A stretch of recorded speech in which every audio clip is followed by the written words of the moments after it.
دیکھیں میں جو پہلا امپورٹنٹ ایشو ہے وہ یہ ہے کہ جو اسلام آباد کے پورے اسلام آباد اور وفاق کے لاکھوں مقدمات سننے والا ہائی کورٹ ہے، اسلام آباد ہائی کورٹ، اس ہائی کورٹ کو ختم کرنے کی سازش ہو رہی ہے، اس لیے کہ ہر رنگ کی بیوروکریسی کی گریبان پہ ہاتھ پڑا ہے۔ جب سے یہ ہائی کورٹ اللہ نے مجھے اعزاز دیا تھا، 2010 میں یہ بنا تھا، اس وقت سے ان کے اوپر ایک چیک آ گیا۔ خاص طور پہ جو جسٹس بابر ستار صاحب کی ججمنٹ آئی، اس ججمنٹ کے بعد اس ہائی کورٹ کو ختم کرنے کی کوششیں تیز کر دی گئی ہیں۔ یہ جو کچھ بھی ہو رہا ہے یہ اسی سازش کے مختلف حصے بکھرے آپ کو سامنے نظر آ رہے ہیں، لیکن میں یہ بات ریکارڈ پہ لانا چاہتا ہوں کہ ہم ٹوتھ اینڈ نیل مزاحمت کریں گے اور تاریخ ساز مزاحمت کریں گے اگر کسی نے اسلام آباد ہائی کورٹ کو ختم کرنے کی کوشش کی۔ اسلام آباد کی بار، ساری باریں اور پورے پاکستان کے وکلا اس ہائی کورٹ کا تحفظ کریں گے، اور ججز ہمارے ہیرو ہیں، ہم ان کا بھی تحفظ کریں گے۔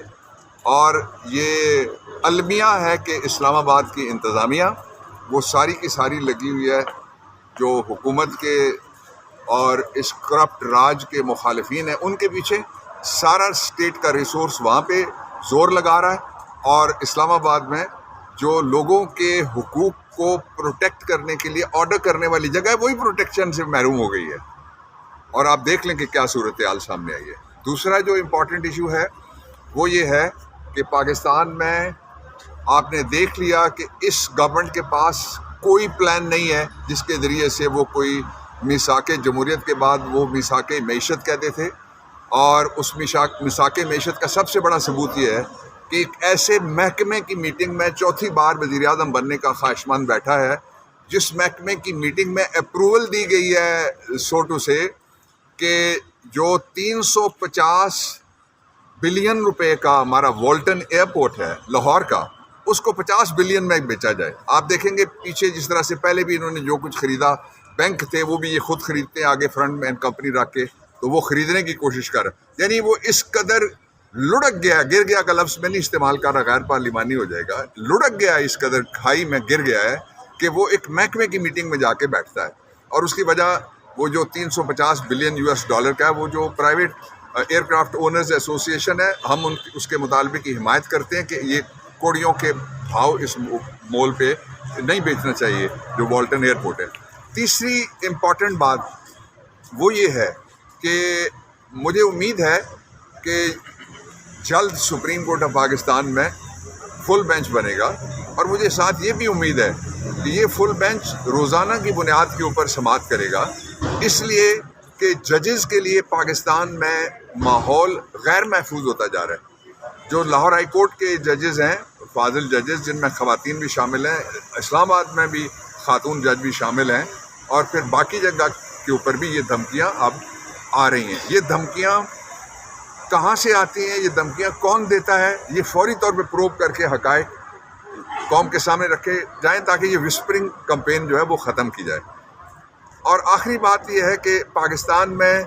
دنیا کی تاریخ کا سب سے بڑا اور بدترین کریک ڈاؤن سوشل میڈیا کے اوپر آیا ہوا ہے، اور شرم آنی چاہیے، حیا آنی چاہیے، غیرت آنی چاہیے اس گورنمنٹ کو جو کھڑے ہو کے یہاں پہ یہ کہتی ہے کہ سوشل میڈیا پہ ہم نے باہر کہتی ہے ہم نے پابندی نہیں لگائی، اور پھر انہوں نے آپ کے اوپر پابندی لگا دی ہے۔ ہم اس پابندی کو بھی نہیں مانیں گے۔ اس ساری صورتحال میں سے نکلنے کا صرف ایک راستہ بچا ہے، یہ تو آپ نے دیکھ لیا، یہ گورنمنٹ ریسٹور نہیں کر سکتی اکانومی، یہ اعتماد بحال نہیں کر سکتی، اس لیے کہ